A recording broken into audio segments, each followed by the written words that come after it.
Hi folks, my name is Jim Worthen. The show is Worthen One-on-One. We're here on Channel 17 Cox Cable every Monday at 2 o'clock, Wednesday at 5 o'clock, and Friday at 7 o'clock. But that's just our base of operations. We have a platform through TV Santa Barbara, and you go to the on-demand section on that website, and you go to the very bottom of the list, Worthen's always last, and you can watch the show and previous shows. Another platform is YouTube. You can go to YouTube and search One-on-One, and this show's right there. You don't have to go to the bottom of the list. They're both excellent sites. The reason I mention them is a lot of people even here on the South Coast don't have Cox Cable. They should. And there are people who will be interested in this show over the mountains. We're going to talk about San Ynez, Solvang, and Lompoc. And the basic problem of the battle between those of us who need our car, use our car, and those who are trying to drive us out of our cars for their own master plan that they learned a few years ago when they were students at Cal Poly. And they were learned the right way to plan a city, and it isn't the way people live. My guest this afternoon is, or evening, or whenever you're hearing us, I get screwed up, but you know that of me, is Scott Wenz, one of the founders and the current president of Cars Are Basic, CAB. And we'll tell you about it, and we'll tell you about some victories and battles that you should participate in. How you doing, Scott? Pretty good. Every show I do a biography so people know that you're just not some here pounding the table for your issue. Where were you born? Santa Barbara. And what were your parents like? Middle class, teacher. Teachers? My mom was a teacher. My dad worked in title insurance. You knew him. Oh, TI? Yep. I probably knew him back in the day when I went into real estate, title insurance and trust, Janet Woodard, and a girl named her name kept changing. It was Jeremiah toward the end, but great people. They really were. They gave great service. I had a little personal involvement with title insurance and trust in my politics. When I was working for Bob Lagomarsino, he'd come to me and he'd give me 4 or 5 checks to deposit in accounts, and they were all dividends for that quarter for TI because his family was one of the founders, and his uncle, in fact, was still on the board of directors. So the kids would get their little, and I'd have to take them and deposit them in their accounts. So it's a it was a venerable institution. Right on the corner of Figueroa and Anacapa. Walked out the door and you looked, and there was the courthouse. Yep, the bank's there now. Yeah, good bank too. Yep. American Riviera. Yep. And across the street, if you got in a fight with them at TI, you could go to Safeco, upstairs above that building. I'd forgotten about that, yeah. And no, I never got in a fight with them, but we spread it around. So did your dad retire with them, or? Yeah. Okay, and your mom retired as a teacher? Yeah, she retired from the district. Actually, towards the end, she had moved from teaching to administration, and she oversaw the entire work experience program for Dos Pueblos, San Marcos, and Santa Barbara High School. I didn't know your dad closely. I probably had met him at TI, but your mom and I, we interfaced several times. I'd see her at a meeting, and she was always gracious, and I always love people who remember other people. And I always was shocked when people say, "Hi, Jim." Well, oh, okay. But that's a gift. Sure. That's a gift, and she had it. And she was with us till about 2 years ago? No, it's been almost 6 years now. Oh my gosh, how time flies when you're not having fun. That's right. So you went to high school here? San Marcos. And City College. Long Beach State. Well, wait. When did you go in to defend our country in Vietnam? 1969, I volunteered for the draft. Everybody thought I was nuts. But I was in good company because if you remember the PGA Tour golfer Buddy Allen, yeah. Buddy graduated from San Marcos with the same class as me. He was at BYU. And about the same time, he turned around and said, you know, this isn't right. He said, everybody else is going, I'm going.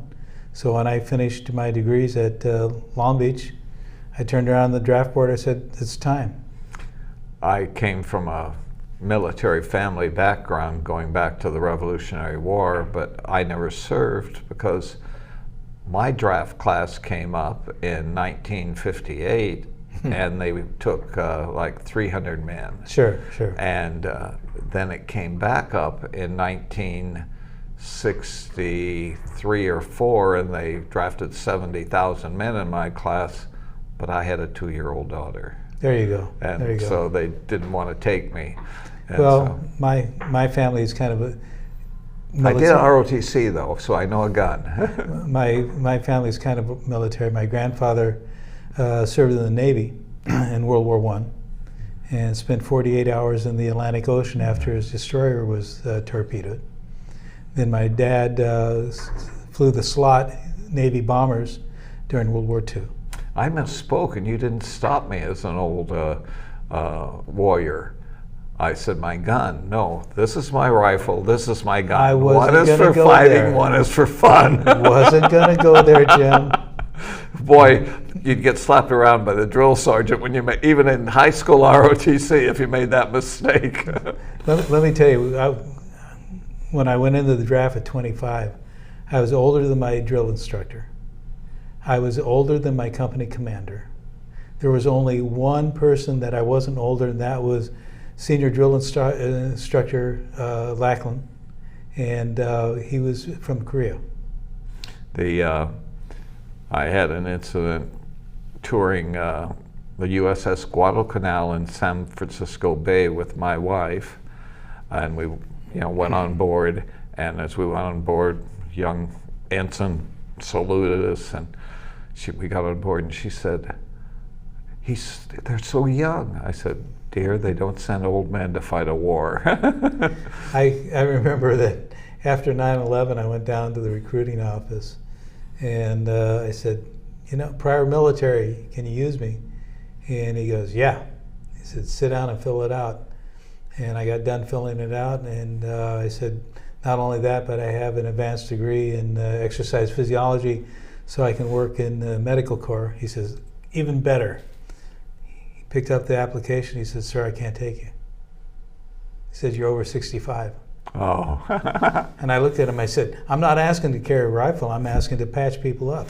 Well, that's the funny thing about from the war against after 9/11 and our invasion, well, even before that, our invasion to chase him out of Kuwait and everything, we called up so many reservists that the average age in the Second World War was like 18, and in the most recent Afghanistan, Iran, Iraq, it's up in almost 30 because of the reservists. They said, well, it was an all volunteer first too. Yeah. So you didn't have the draft board reaching into the graduating high school class. Right. But you had your police officer all of a sudden gone for 6 months because he was in the reserves. You had your teacher gone for a year because he was in the reserves. And but that was more common in our previous call-ups, that the reserves were used much more than they weren't in Vietnam. We never called up the National Guard or reserves. Actually, we did. Where? In Vietnam. They had National Guard units in Vietnam. Really? Yep. They had a number of them, particularly from the southeast. Well, George Bush was criticized, George II, for not going to war. He was in the Texas Air National Guard. Yeah. And he would say, well, no, they didn't deploy us overseas, but he says, I remember flying right to the Cuban airports and turning back day after day, to let them know we were here. Sure. It's another form of transportation. Yeah. So you went to Long Beach State. You were an athlete in high school, and no, not too much. I got banged up in football, and that's being an athlete. Yeah, and then so when I went to college, I tried out, and actually I was making the team at City College, and I hurt my knee again. Oh. So, and it was the same knee I hurt in high school. Tim Tremblay and I, who obviously is an athlete for years, right. Football all the way to Vanderbilt, and we talked about injuries because I hurt my back as a sophomore in high school. They told me I was going to have permanent rheumatism, and I said, there's millions of young people that have been active in sports and injured themselves. And before I could finish the statement, he said none of them would give up that experience, that teamwork, that working with others, that the lessons they learned for the pain they suffered. That and the poker games on weekends after the game was over. So you got into broadcasting a little bit. Was that before or after you went into service? It was at Long Beach, I think. Well, what happened is I was asked to be on the football coaching staff at Long Beach State in the freshman squad. And the freshman squad was junior coaches for the most part. And so during games and that sort of thing, we would be up in the booth scouting the opposition teams for the varsity. Oh. And one day, one of the coaches from the varsity turned around and said, we're out of a guy in the booth, come over here. And so, good evening, ladies and gentlemen, and welcome to Veterans Memorial Stadium. You had the voice for it and the mind. Yeah. So, you're back from Nam, you finished your college. What did you do then? Went to grad school, got a teaching degree, went into exercise physiology, graduated from that. Was very fortunate to have the top two people at SC, Wiswald and Girondola, asked me to be in their PhD program. And so about the time I was getting ready to enter that, I had some family medical issues, wasn't able to take advantage of it, which was too bad. I'm trying to remember something at Long Beach. I guess it was assistant coaching and everything. So you didn't finish your doctorate, I think is what I was. Well, I wasn't able to enter the program. I went down there. They said, "This is what we expect from you," and I said, "Well, I have issues. My grandparents are on the decline, and there's not enough family to support them. So, is it okay if I come back?" Well, it took a number of years, and by then they had filled all the slots. And they didn't have any room for me. I am always amazed on this show with the people that I have on, and there are a few that have come from bad backgrounds, but most of them, great people, came from great parents and grandparents. Most of them honored their fathers and their mother, like the Bible says, and it's just a pattern that I've in my probably 300 different guests over the years. People Sure. say 300. You're probably my 410th show, and you've done 5 of them, I think, right? 4 or 5. Yeah, and so it's not always a new guest, it's the oldies but goodies too. So you come back here to take care of family. What did you do to make a living? Well, let's see. I was a tennis pro for about 6-7 years. Where? There was a small club at Samarkand Retirement Center. It was a neighborhood club. I originally started teaching. It wasn't just Samarkand. No. It was that community. Right. And I originally started teaching with Mike Corey at the municipal courts. I got the job managing the swim and tennis club and being the tennis pro at Samarkand. And then I went from there to the tennis club of Santa Barbara. And I always wondered when the tennis, and correct me, I tell people, tell me, Jim, you're full of it. The audience would love that. My recollection is that tennis club in Samarkand ended up being lawn bowling. No. No? No. They tore it out. Well, but and they didn't put lawn bowling in. There was lawn bowling up in Samarkand at one time. Yeah, but that was a public course. Ah. That's over by Mackenzie Park. So what are you're spending 6 or 8 years as a tennis pro. Yep.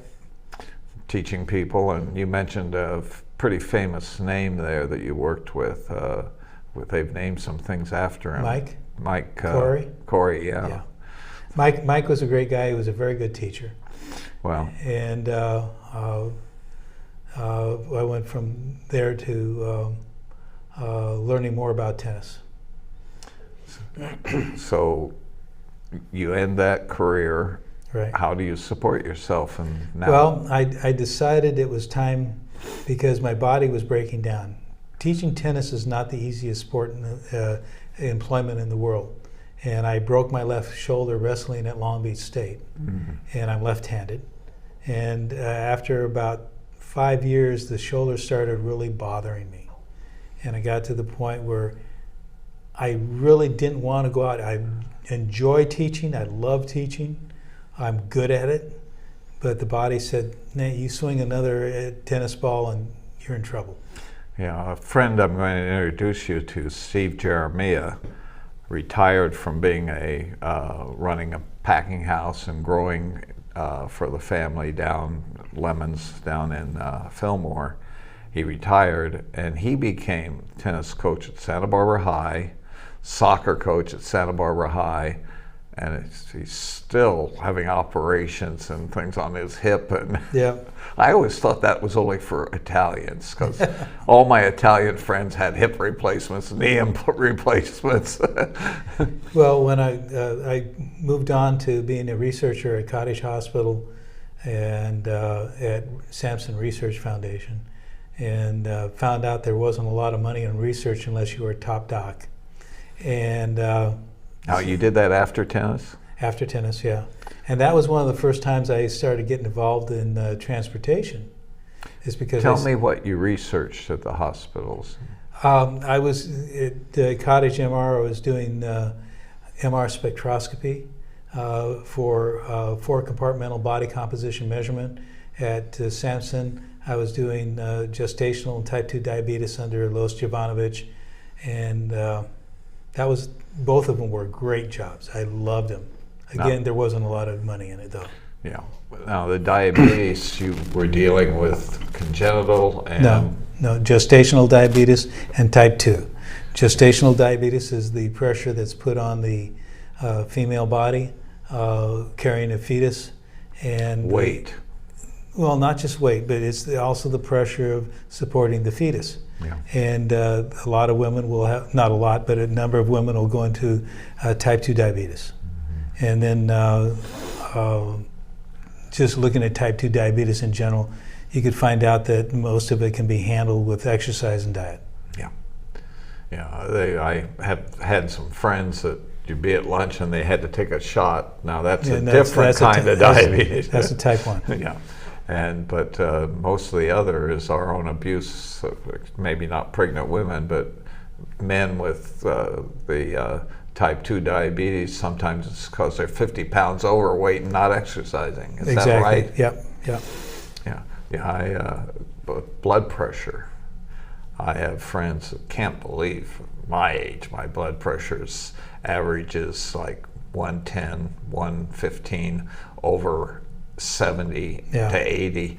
And they thought, we can't get there with 2 pills. And I said, maybe if you walked more and lost 20 pounds. Yeah. So a lot of what you've been through is that balance between diseases from your family and diseases from your own not taking care of Right, yourself. right. So how long did you do that at College Hospital? About 4 or 5 years. And then there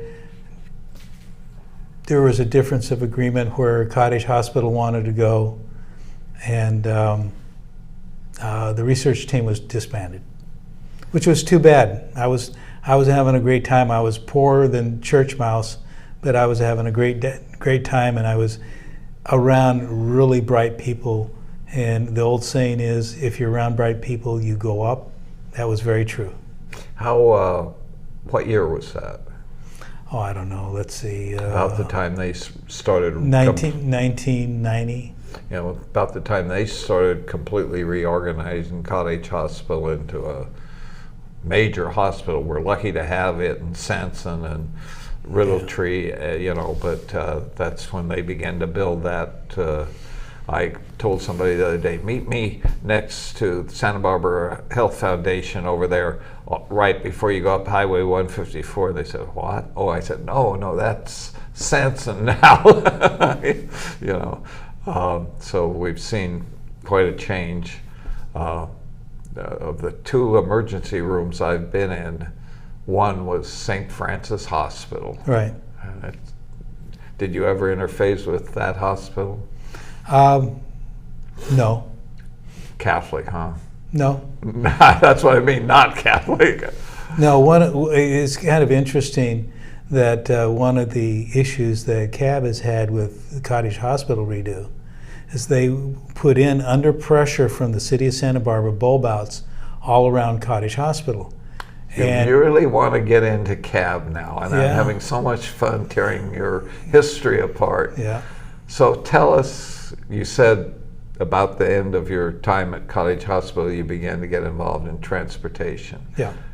And in those days, the city council was so strange that they even were going to have a blue line painted how far the ocean was going to come up, which was to De La Guerra Plaza. And all of a sudden, every realtor and property owner below said, wait a second, if you're saying that's where the water will be in 15 years, how are we going to get mortgages? How are we going to sell our houses? And so that kind of craziness, and then what I guess we can call in the trade of transportation, the big thing became traffic calming. Well, traffic calming was the term that came out later, but it was the same thing. So you had a bunch of people that had come out of the goo, get oil out, and they then turned their ire on transportation and people's ability to get around. They said these people are killing the earth.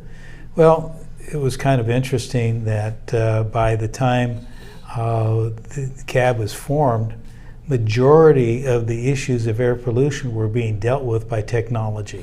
Let's make sure we say cars are basic, CAB. Right. Cars are basic. I was on a radio show called Head to Head with Jerry DeWitt, a city council member, and it was the era where early Limbaugh, where they wanted to do away with all SUVs. Right. And I had a big Jeep Cherokee, and we were into this, and it's killing the glaciers and the polar bears. And I said, well, maybe, because I grew up a lot of time in the Yosemite Valley. In college, I did a thing on geology and the glaciers that retreated.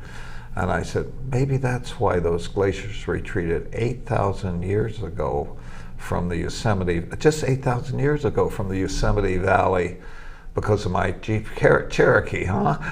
Well, and if you take a look at the history of California, the Spanish created large rancheros up and down the state, to feed the Spanish Empire, particularly the Westpac going into the Philippines with beef, tallow, hides, and that sort of thing.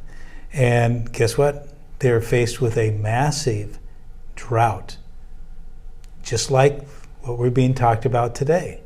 1850s, 1860s. About, yeah. And you're going, it must have been all the diesel trucks and gasoline cars that were running up and down the state at the time that causing this heat trend.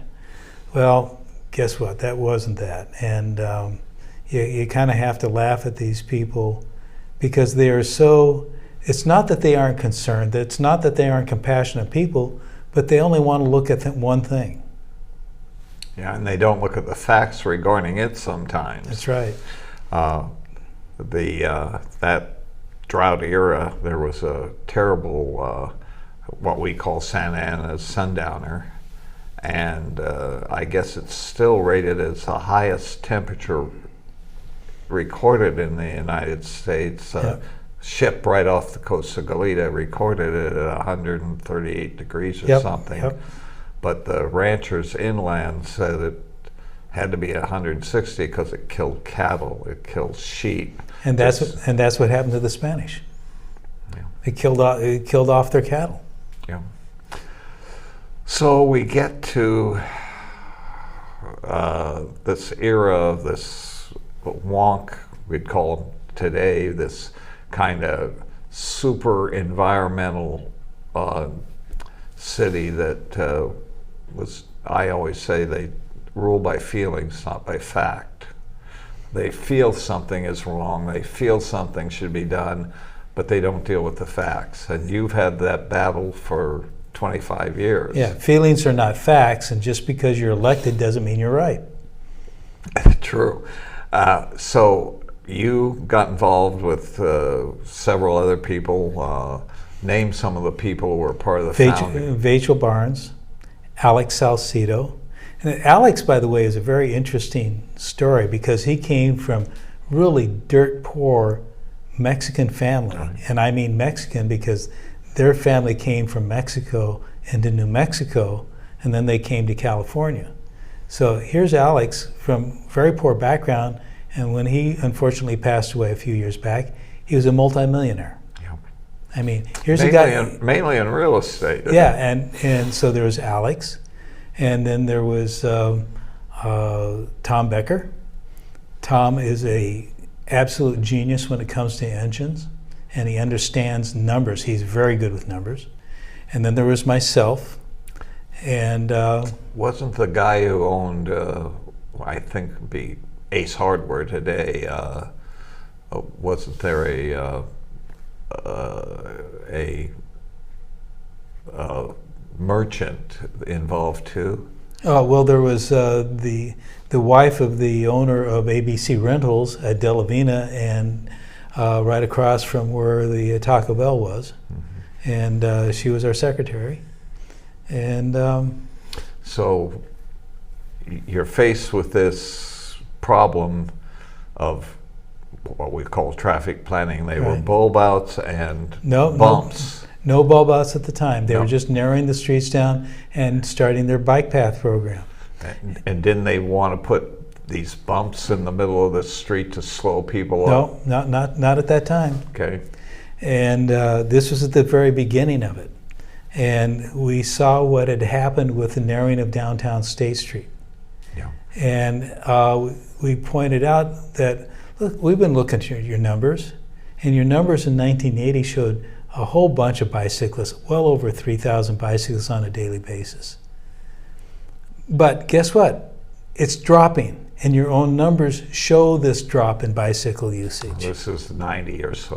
1998, 1999, 2000, 2003, 2004, and the city's own numbers showed a precipitous decline in bicycle use.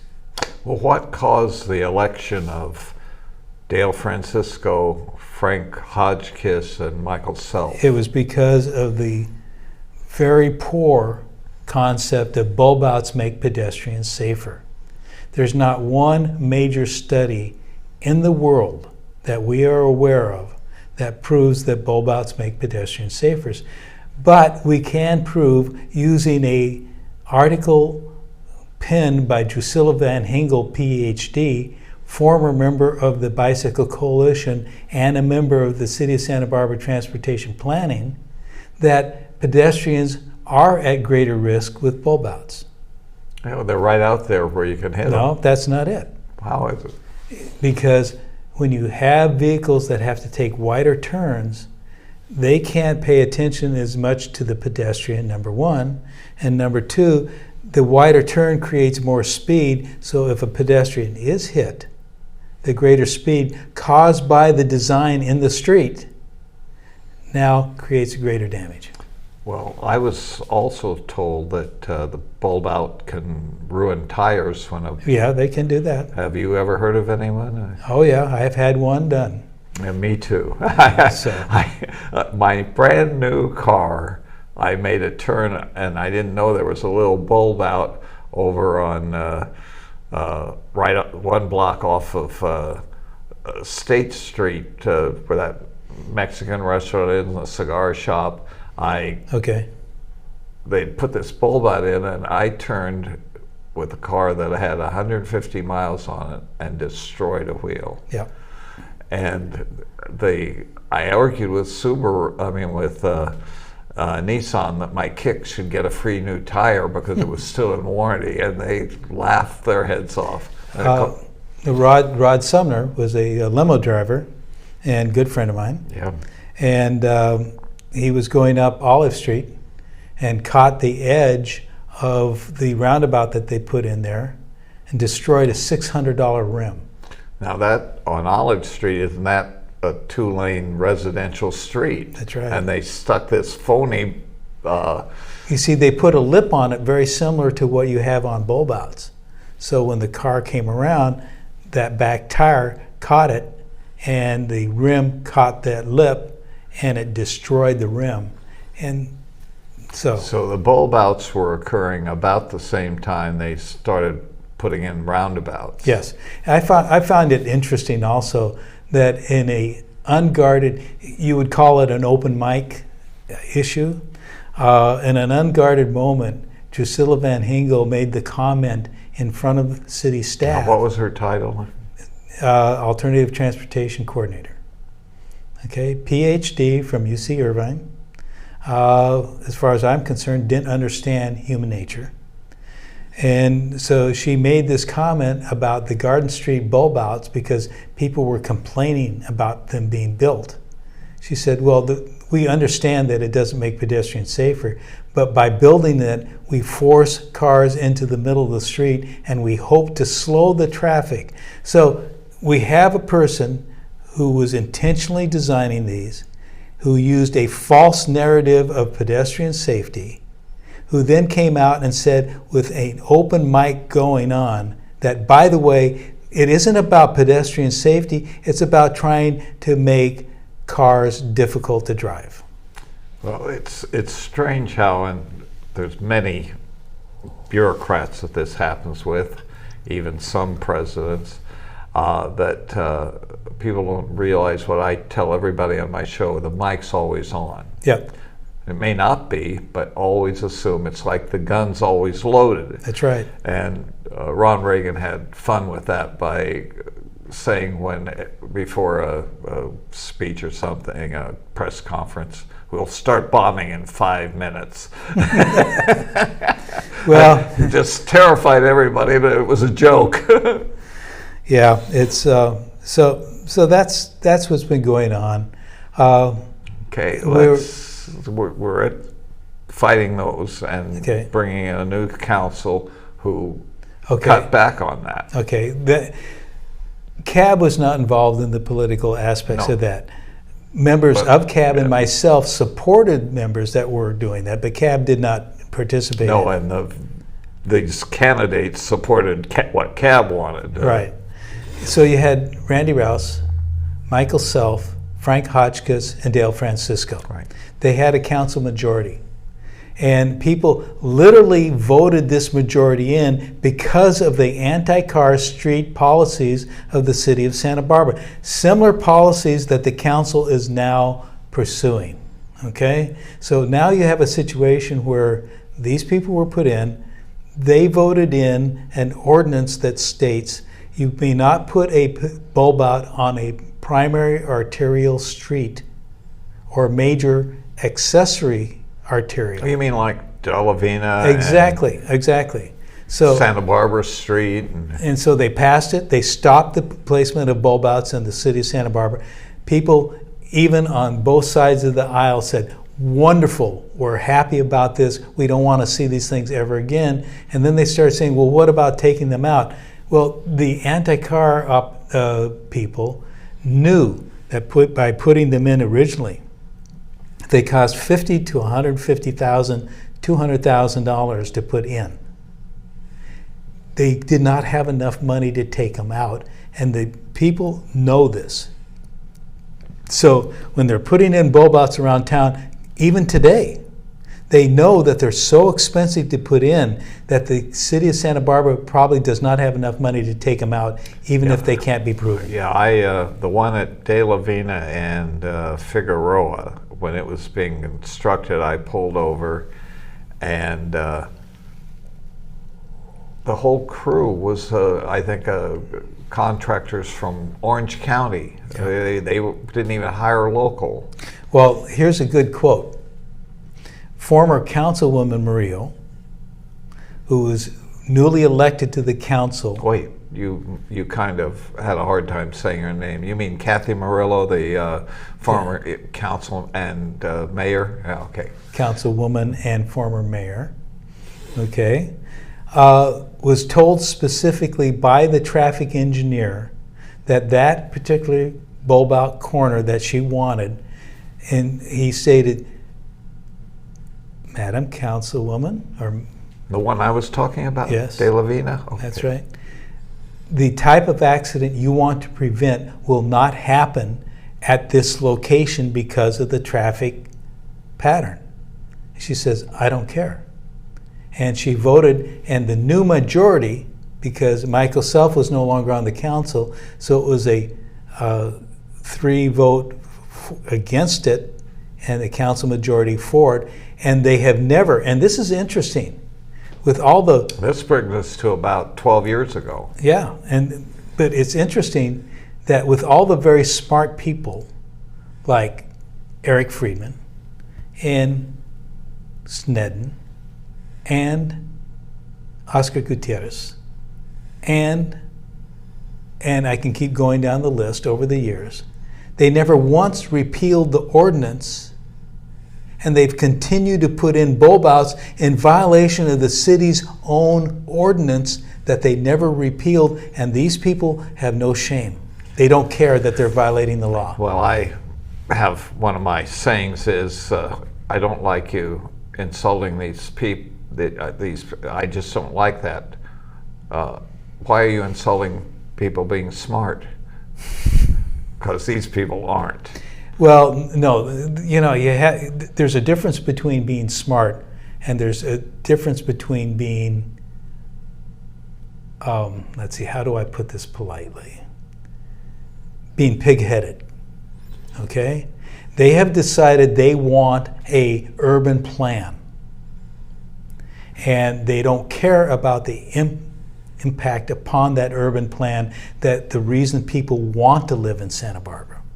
So you're going to suggest, I think, that the urban plan dictates the craziness in their traffic planning. That's right. It's the cart before the horse, and they don't care about the impacts upon the city of Santa Barbara. The current council last year and approximately 3 months ago continued to look at the implementation of high-density infill planning without street capacity and without on-street parking or off-street parking, and that's over 120 units per acre.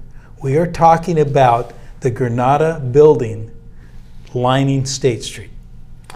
Well, that just it blows me away, because when I came into real estate, which of course was 2 generations ago, you could only have 32 units per acre. That's right. And they cut it back in half to 16. Then they imposed a parking requirement that really cut it back to 10. Now that was just 25 years ago. Okay, I'll pose the question to you. What has changed? The political. That's right. And more than even the political, the bureaucratic leadership. Well, not only that in the city of Santa Barbara, but we're talking about in Sacramento, we're talking about Wiener's SB 9 that says you cannot stop development in and around these primary arterial locations. Okay? So the state of California said your zoning is wiped out. It no longer has any force of law. That's the Democrat Party in Sacramento. Well, there's been, God bless them, in the Central Valley, a couple cities, or the Central Valley or the Inland Empire, who have said, screw you. We're going to stay with what the people have voted for over the last 10 years, not what you've decided in Sacramento you're going to force on us. So far, the state hasn't won any lawsuits against them. Well, and this is the thing I find interesting. There are a number of people on this Santa Barbara Council who've given lip service to, oh, we have to have our zoning. The same lip service is going on in Goleta, and the same lip service is going on in Carpinteria. They don't mean it, but they're saying, oh, we have to have our zoning capability. Well, guess what? They don't mean it. And they keep supporting people that want to destroy the zoning, and they refuse to join the lawsuits. There are a number of smaller cities that are in the process of putting together a lawsuit against Sacramento and the state of California by destroying their local zoning. Well, the zoning's one thing. Another thing is, for years, you can drive around Santa Barbara, you saw very few condominium complexes or apartments that were more than 2 stories, and 3 was really. We had I think it was 41-foot height ordinance. Yep. And we had a 90,000 person passed into law maximum population. What happened to those rules? Well, they're gone. It's that simple. The state laws have changed. The CEQA, the California Environmental, excuse me, the California Environmental Quality Act used to state that if you had a development that adversely impacted a community with high density and destroyed the street capacity and parking capacity of that city, you could not do it. And then the Democrats in Sacramento turned around and said, oh, by the way, we want more people. We want high density infill in the cities.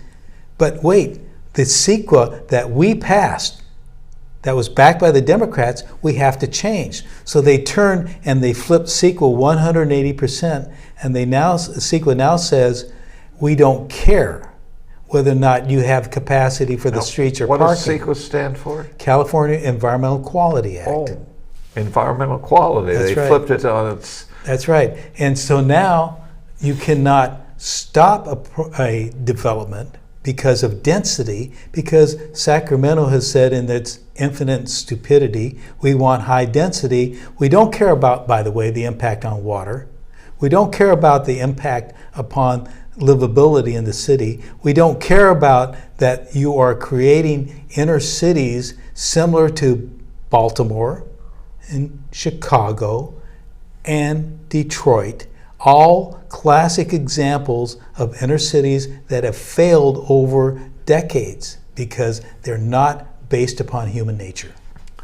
Oh, that's a terrible thing. Those 2 laws that I think, if you're talking about feelings and fact, the law of human nature, and the other one is the law of unintended consequences. They think, here's what we're going to do. Yep. They don't think what that will mean 5 Yep. or 10 years. Yep.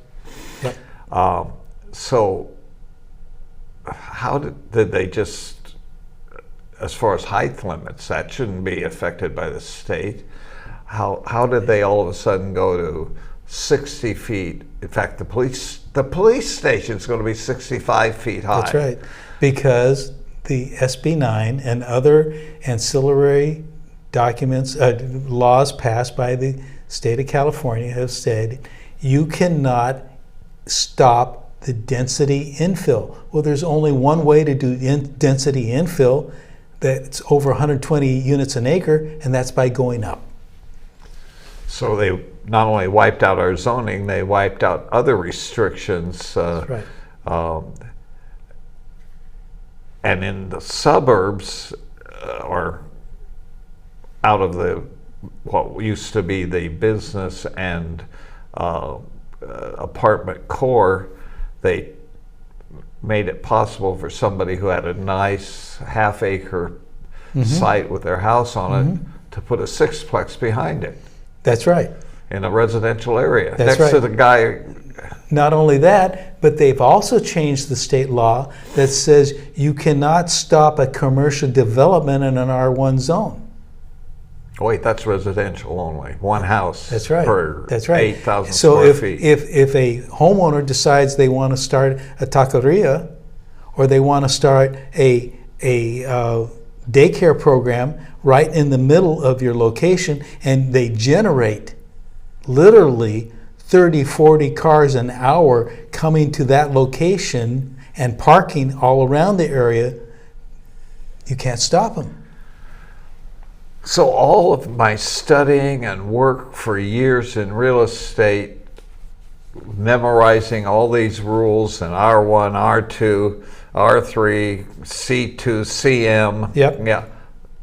About 5 years ago, just were blown out of the water. It's one of the reasons why I gave up my broker's license, because I would not participate in that destruction, and the only real money that was to be made, unless you had a long-term vested interest in single-family housing, was with the developers, and I could not in good conscience participate in that. And so I said, you know what, I'm not going to do it.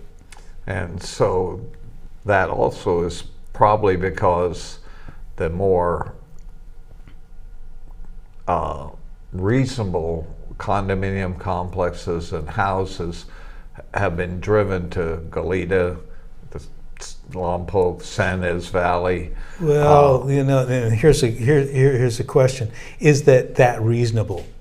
I had a very good friend who just passed away, who bought in off of Los Caneros, that development out there, and they have 2-story townhouses stacked next to each other with parking in back and so forth. And you start looking at it, and you go, "Wait a minute. This isn't the California dream." And you have... Well, it's just like the row houses in San Francisco. Exactly. And what's that old hippie song? The ticky-tacky houses of San Francisco? Well, you now have it in your backyard. I find Goleta kind of interesting in that Goleta was formed to prevent this kind of density. And then you turn around and you've seen the density that they put in. Now the city council and the mayor of Goleta want a new 1% sales tax to be put in there, yet the mayor of the city of Goleta blew her and the city's position out of the water by stating, in the last 18 years, with the exception of the pandemic, the city of Goleta has increased revenue, and they have more revenue than when they started, which means they don't need that 1% sales tax. But what do they want to do with that 1% sales tax? They want to start narrowing roads. They want to buy things like the homeless shelter of the Super 8 on Fairview and Hollister. And you just kind of look at them and go, oh, that's right, you want to put in more roundabouts. Oh, that's right, you want to put in more bulb outs that you can't prove work, that do interfere with traffic, and you want to put in roundabouts that are not ADA compliant. Let's talk about bicycles, because my theory always is that bulb outs are bicycle killers. That's right. Because the bicyclist has to go out into the driving lane of the car behind him. That's right. To get around it. And that's one of Van Hengel's statements. They want to kill. That she wants to kill bicyclists. She wants to push bicyclists out in the street because the average, then without e-bikes, the average bicyclist does about 12 miles an hour tops, and they wanted to push them out in the street to force the cars to go less than 10 miles an hour. These are bad people. They really are. They don't realize it. They're irrational. They're not bad. They're irrational because their viewpoint does not, it may be logical. And I learned in philosophy, you have rational and you have logical arguments.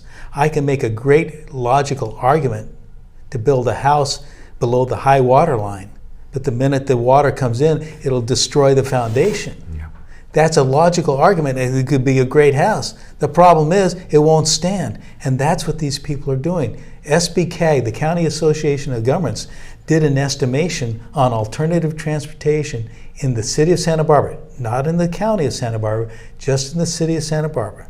And the city of Santa Barbara would have to have a total population of approximately 200 to 250,000 people to make alternative transportation work. Well, they also don't know how to handle the conflict of two laws.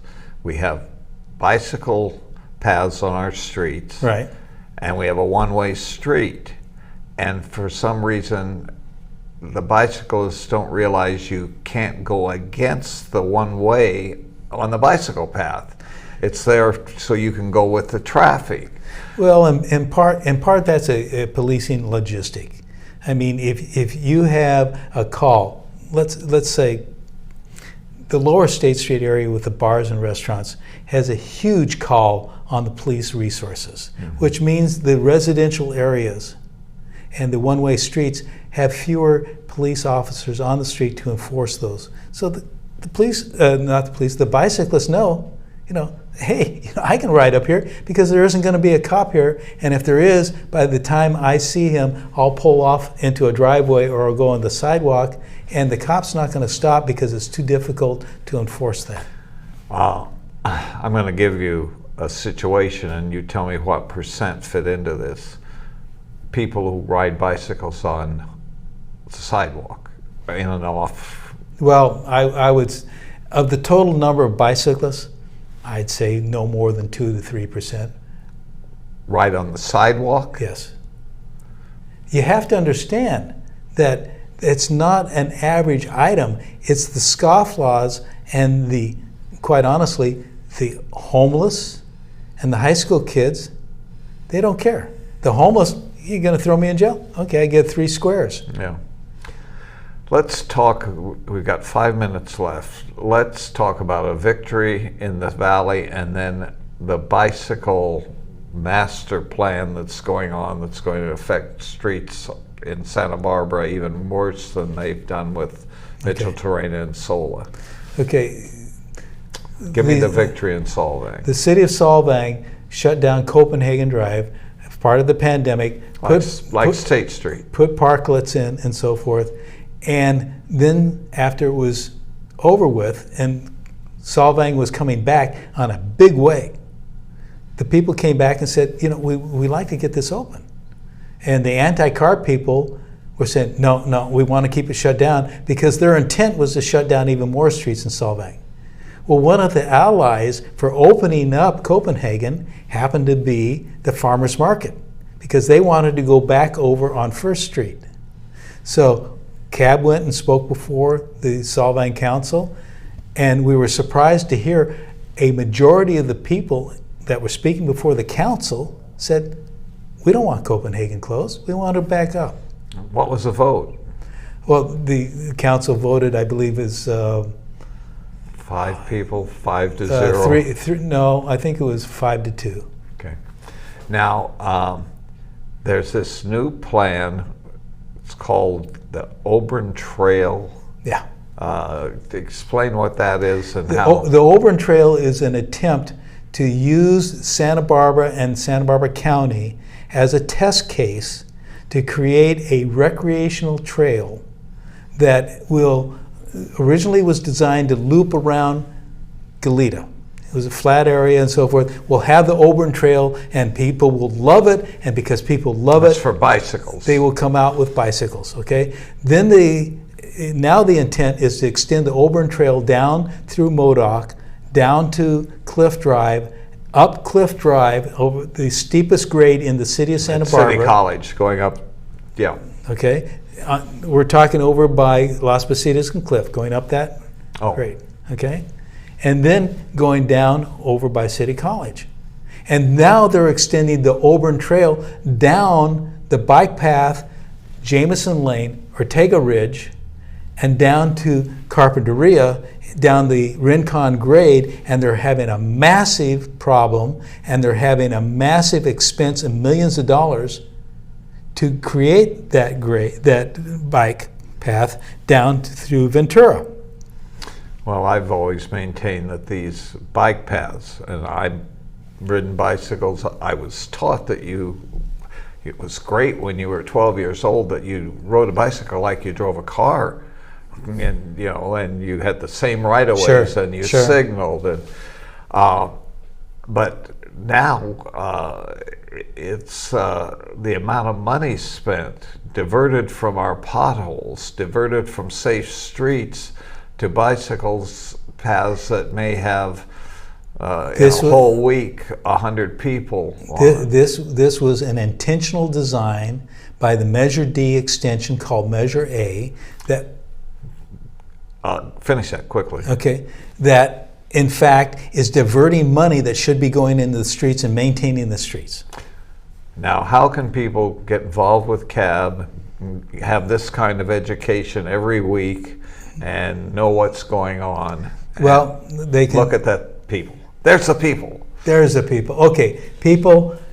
Cars Are Basic has a website. We have an email, cab, C-A-B, at carsarebasic.org. Oh, it's on the screen. Go ahead. There you go. And you want people to be involved with no money, and you want people to support with money. We do not ask people to donate to CAB to come to our monthly meetings. You can be a CAB member or a CAB supporter and come to our monthly meeting, which is open to the public and open to both sides.